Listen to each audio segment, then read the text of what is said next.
घटना आई बारू पटना त घटबे करी घटना काला जानी माना गाल काट लेबे दा चिंटू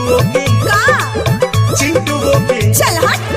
चिंटुआ के तनी सुख जाट लेबे दा चिंटुआ के तनी सुख जाट लेबे दा चिंटुआ के तनी सुख ए बबुआ डाला नहीं तोरा दिकोरा छुए न दे हो ए छला पट जवनिया पूरा दाग लागे न दे हो।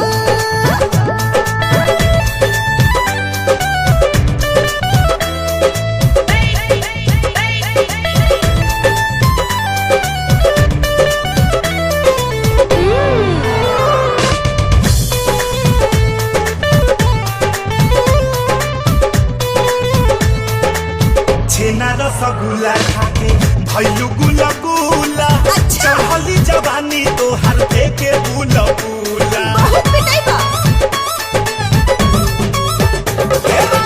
छेना रसगुल्ला खाके भैलू गुला गुला चढ़ली जवानी तोहर देखे बुला बुला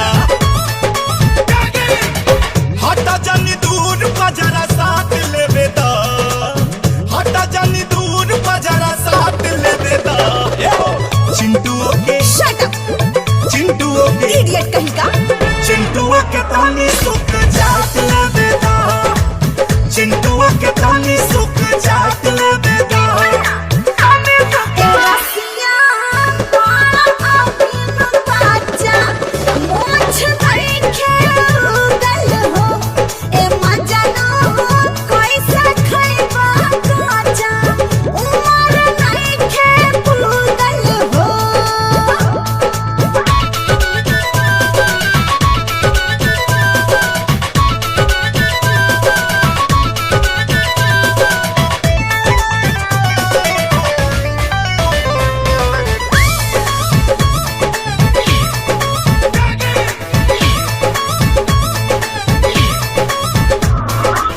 सोलह बारिश में 16 खेला तू देखावेलू 16 हो सिंगार कॉपी मान ललचावेलू बहुत बोलता रहा।